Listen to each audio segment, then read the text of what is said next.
그럼 첫 번째 세션 소개해 드리겠습니다. 첫 번째 세션은 아마 정말 많은 분들께서 관심을 두고 계실 주제입니다. 딥페이크, 범죄인가? 혁신인가? 라는 주제로 진행할 텐데요. 딥커뮤니케이션 연구소 김덕진 소장님과 딥브레인 AI 사업개발실 이정수 이사님을 함께 무대로 모시겠습니다. 따뜻한 박수 부탁드립니다.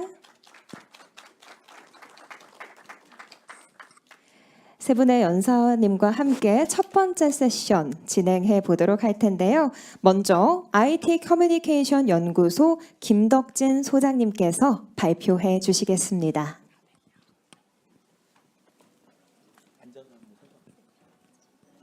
네. 안녕하세요. 화면이 잘 보여야 되니까 앉아서 하도록 하겠습니다. 반갑습니다. IT 커뮤니케이션 연구소 김덕진 소장입니다. 반갑습니다. 네, 한 15분 정도 최근에 딥페이크에 대한 이야기를 좀 해보려고 하는데요. 저는 이제 IT 커뮤니케이터로 일하고 있고 실은 이제 한 2010년부터 해서 그 빅데이터 SNS 데이터 분석을 해오고 있는데 빅데이터가 자연스럽게 AI가 되고 또 AI가 생성형 AI로 연결되다 보니까 최근에 이제 AI 활용법에 대한 책이나 강의들을 좀 많이 하고 있습니다. 이렇게까지 관심이 많아질 줄 몰랐어요. 딥페이크가. 처음에 세션의 발제를 맡자고 이제 요청해 주실 때 이 정도일 줄 몰랐는데 이게 뭐냐면 2020년부터 2024년까지 매달 우리나라에서 딥페이크라는 말에 대한 언급량입니다.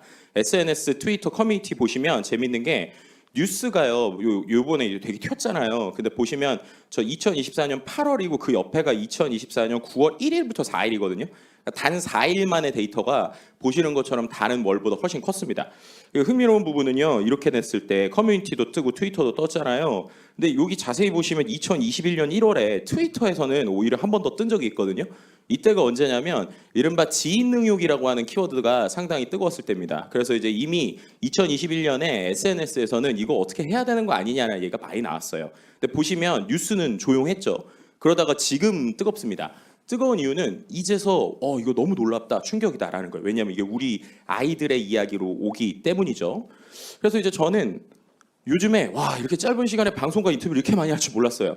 하루에도 4개씩 요즘에 생방도 하고 라디오도 하고 있는데 근데 이제 아쉬운 건 뭐냐면요. 제가 이 얘기를 2019년부터 했거든요. 소를 잃어도 외양간을 고쳐야 된다. 왜냐하면 우리가 딥페이크라는 이슈가 지금 있는 게 아니라 이미 2019년, 20년, 21년, 20년 항상 있었습니다. 근데 그때마다 이거를 약간 가십의 거리나 뉴스의 거리로 봤다는 거지 이걸 근원적인 대책을 좀 찾지 않았다는 거예요. 마치 저런 6년 있다 이런 것처럼. 그리고 항상 얘기 드렸던 게 이겁니다. 기술은 가치 중립적이고 결국 사람에게 달려 있는데 우리는 이 기술을 혹시나 이제 제가 좀 조심스러운 건 딥페이크 자체가 범죄처럼 이제 자칫하면은 인지될 수도 있겠구나라는 생각이 드는 거죠. 그런데 이제 우리가 스팸이라는 것도 처음에는 우리가 이메일을 받을 때 스팸하면 진짜 무서웠잖아요. 근데 요즘에는 스팸 메일 그냥 웃으면서 지우죠. 보이스피싱도 처음엔 되게 두려웠습니다. 근데 우리가 계속적으로 교육을 받고 하니까 우리가 보이스피싱 있다고 전화를 못하게 하진 않잖아요. 악플도 마찬가지죠. 악플에 대한 가이드라인이 나오면서 우리가 댓글을 쓰는 문화가 생겼지 악플을 아예 막지 않았어요. 그러니까 댓글을 아예 막지 않았죠. 근데 지금의 정책의 방향을 보면 자칫 잘못하면 딥페이크 자체를 못하게 할까 봐 저는 오히려 요즘엔 이게 걱정입니다. 가치 중립적이고 사람에게 달려있는 이 기술을 우리가 어떻게 볼 수 있을까에 대한 얘기를 하려고 하는데요. 일단은 생성형 AI가 우리에게 준 영향은 상당히 큽니다. 2023년 말에 보통 매해 말이 되면 올해의 단어라는 걸 선정을 하죠. 콜린스라고 하는 영국 사전에서 AI 자체를 올해의 단어로 2023년 말에 뽑았습니다. 그만큼 AI가 엄청난 영향을 줬다는 거죠. 그런데 재미있는 건 미국에는 웹스터라는 웹사전이 있어요. 근데 그 웹사전에서는 올해의 단어로 뭘 뽑았느냐? authentic, 그러니까 진짜의라는 단어를 뽑았다는 겁니다. 이게 뭐예요? 사람들이 온라인에서 이 진짜야? 라는 걸 검색 많이 했다는 거예요. 왜냐하면 이 웹스터라는 사전은 인터넷 웹 검색 사전이라서 사람들이 많이 검색한 거를 이제 분석을 하는 거거든요. 그러니까 한쪽에서는 AI 얘기하고 미국에서는 이거 진짜야? 라는 걸 많이 검색했다는 것. 그만큼 우리에게 나오는 결과물들이 아주 그럴듯하고 감쪽같다라는 거죠. 예를 들면 이런 겁니다. 이게 사진일까요? 그림일까요? 그죠? 다 그림이죠. 사람이 만든 게 아니라 AI한테 만들어 달라면 만들어주는 겁니다. 그죠? 저 중간에 이제 우리가 유명한 배우도 있고, 근데 이제 빵 공장에서 일하는 니콜라스 케이지 이런 이렇게 나오는 거죠. 이런 것들이 나오는 겁니다. 여러분들 너무나 잘 아시는 대로 교황님인데 되게 힙하시죠, 그죠? 실제로 교황님이 이런 옷을 입을 리가 없죠. 이제 선글라스 낀 교황 이렇게 그려달라고 그러면 얘가 그려주는 겁니다, 그죠? 또 어떻게 돼요? 우리가 다 알다시피 이 이슈가 있었죠. 트럼프 지금 전 대통령이고 후보죠. 트럼프 전 대통령이 이렇게 잡혀가는 건데 이건 맥락이 있었죠. 왜냐하면 트럼프 전 대통령이 미국 역사상 최초로 전 대통령인데 경찰에 소환되는 일이 있었습니다. 근데 이제 그때 사람들이 그래도 전 대통령에 대한 예우 차원에서 포토라인은 세우지 말자라는 얘기를 했어요. 사람들이 궁금하잖아요. 궁금하니까 어떻게 돼요? 그림을 그려내는 거예요. 근데 이제 그림을 어떤 것까지 그리느냐? 이제 여기에 보시면 두 번째 사진에 저기 중간에 보시면 선글라스 낀 양반이 계시죠, 그죠? 우리가 잘 알고 있는 바이든 대통령이 그죠? 바이든이 잡아가는 트럼프, 그러면 저렇게 나오는 거예요, 그죠? 또 어떻게 돼요? 맥도날드에 이제 탈옥을 해서 맥도날드에 간 트럼프, 이러면 이렇게 나오는 겁니다. 그러니까 이제 사람들이 재밌다 낄낄거리기도 하지만 이거에 대해서 조금 더 심화되고 이런 것들이 우리에게 줄 수 있는 문화나 현상에 대한 고민을 하기 시작하는 거죠. 이게 이제 미디어 입장에서 고민입니다. 이른바 가짜 뉴스를 만들기가 너무 쉬워요. 그냥 20초면 글 나오고요. 또 어떻게 되느냐? 이거를 영상과 합쳐지면 실제로 이런 일이 있었죠. 2023년 5월에 이러한 가짜 이미지를 만들어서 트위터에 올리고 펜타곤이 폭발했다 이렇게 얘기를 하는 거예요. 그랬더니 어떻게 되느냐? 이 뉴스가 트위터에서 오가면서 실제로 주가가 출렁거립니다. 왜냐하면 요즘엔 AI가 투자까지 해주고 자동으로 보시 도니까요. 이런 일들, 실제로 우리의 삶에 영향을 미치는 일들이 딥페이크를 통해서 2023년부터 일어나고 있었습니다. 자, 그리고 이게 얼마나 빠른지를 지금부터 우리가 눈으로 보면 정확하게 알 수 있는데 여러분들이 생성형 AI 중에 가장 최근에 이슈가 되는 게 바로 미드전이라는 툴이거든요. 보시면 2023년 말치잖아요. 3월 정도의 저 정도 퀄리티였던 게 보시면 2023년 12월에 똑같은 프롬프트를 넣는데 저렇게 나온다는 거예요. 그러니까 결국엔 1년 6개월 사이에 저렇게 기술, 1년 9개월 정도가 하여튼 이렇게 나오는 게 이제 놀라운 거죠. 그래서 요즘에 어떻게 돼요? 그림이죠. 모두 다 그림입니다. 사진은 하나도 없어요. 그죠? 이런 것들 그냥 글자 치면 나오는 시대니까 사람을 속이겠다 마음먹으면 정말 너무나도 마음껏 속일 수 있는 거죠. 자, 이런 게 결국에는 딥페이크라는 기술이 계속적으로 진화하고 있는 이유라고 보시면 될 것 같습니다. 실은 딥페이크라는 기술 자체는 2016년부터 해서 우리가 알고 있는 알파고 이후에 여러 가지 기술들이 나오고 있어요. 뭐 레딧에서 처음에 이 딥페이크라는 걸 악용해서 나온 것부터 시작이 된 건데 이제 가장 유명한 게 페이스 스와핑, 얼굴 바꾸는 기술이죠. 그러니까 얘네들이 얼굴의 패턴을 인지한 다음에 이 사람과 이 사람의 패턴을 바꿔주는 거예요. 그렇게 되면 이제 인지가 되는데 이게 또 생성형 AI 기술을 만나면서 요즘엔 다양한 방식으로 진화하고 있습니다.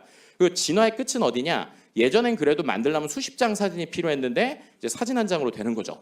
그래서 지금부터 여러분들이 이 큰 화면으로 보시기에 민망한 내용들을 좀 보여드리려고 하는데요. 왜냐? 제가 나옵니다. 그죠? 제가 사진을 찍었어요. 왜냐하면 이걸 또 하려면 저작권이 이슈가 커가지고 시연을 하기가 어렵더라고요. 그래서 제가 저희 집에서 어젯밤에 저렇게 그냥 아주 내추럴하게 사진을 찍었어요. 왜 찍었느냐? 저걸로 보여드리려고 그래요.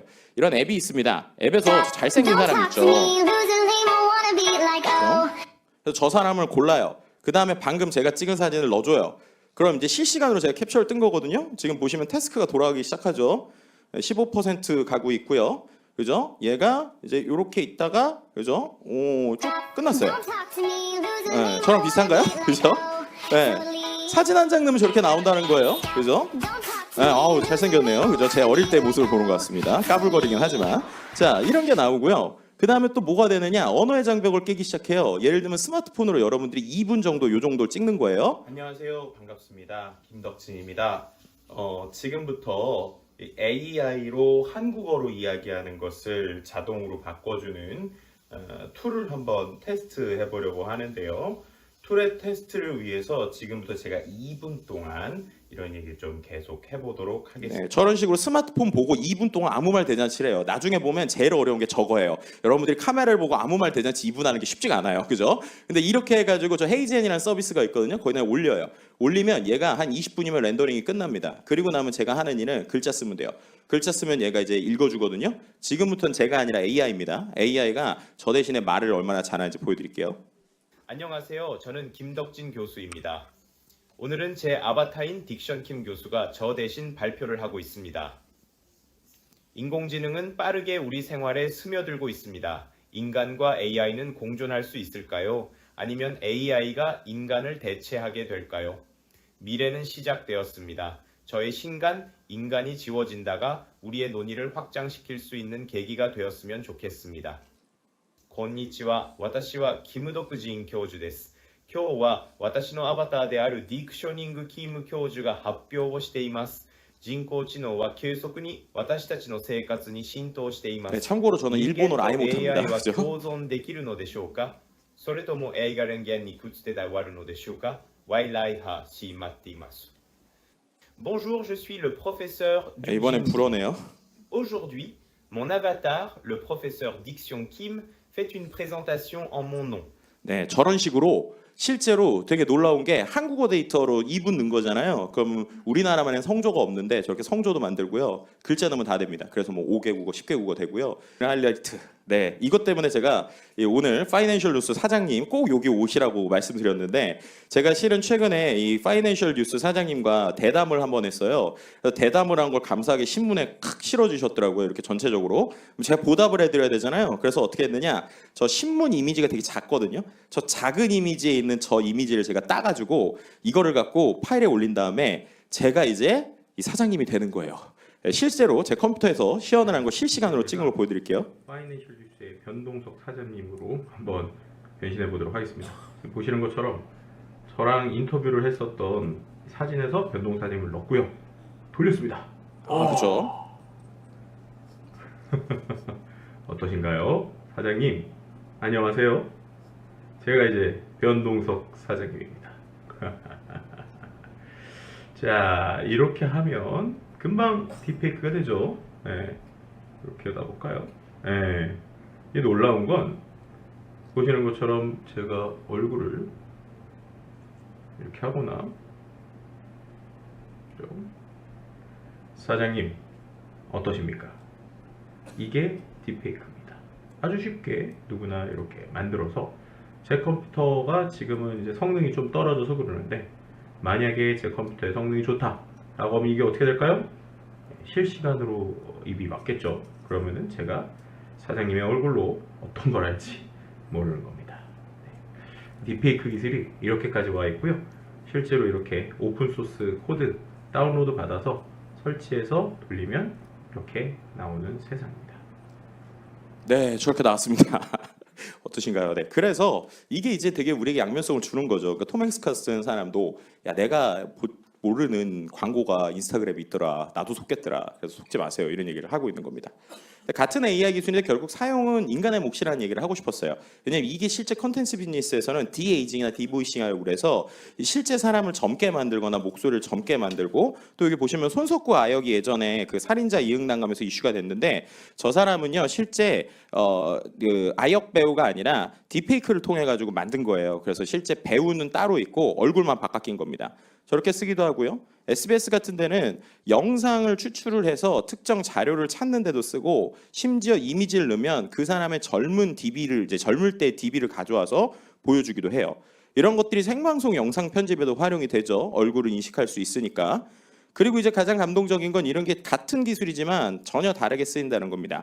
2021년에 있었던 얘기인데요. 청각장애인의 목소리를 찾아주는 건데 이건 어떻게 하는 거냐면 얼굴의 형태나 생김새가 비슷하면 보통 우리가 얼굴의 구강구조 때문에 목소리가 비슷하거든요. 그래서 그거를 갖고 이 얼굴과 가장 비슷한 사람의 파형을 갖고 이 사람의 목소리를 시뮬레이팅해서 만들어주는 거예요. 이런 것들도 가능하고요. 또 최근에 보셨겠지만은 제주 4.3 추념식에서 실제로 5살 때 부모님을 여인 할머니를 위해서 실제 이제 아빠를 다시 만나게 하는 것도 있었습니다. 시간 좀 갔지만 요거 잠깐 보여드리면 8월 15일 날 이슈가 됐었던 내용이죠. 해물과 백두산이 마르고 닳도록 하느님이 보호하사 우리나라 만세. 네, 이런 것들도 되는 거죠. 그래서 우리가 이거를 어떻게 바라볼 것인가가 결국 중요해지는 것 같습니다. 소리라도 좀 외양간 고쳐야 되는데요. 이번엔 좀 제대로 구조적으로 고쳤으면 좋겠습니다.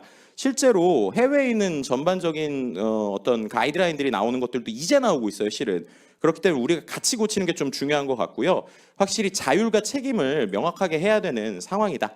라고 말씀드릴 수 있을 것 같습니다. 마지막으로 말씀드리고 싶은 얘기인데요. 그래서 AI 기술의 발전은 우리에게 무한한 자유를 주지만 이에 맞는 책임을 요구하고요. 그래서 자율과 책임, 우리가 변화를 공부하고 그 영향에 대해서 토론하고 나눠야 될 이유다라고 말씀을 드릴 수 있을 것 같습니다. 네, 제 발표는 이것으로 마치겠습니다. 감사합니다. 네, 발표를 잘 들어보았습니다.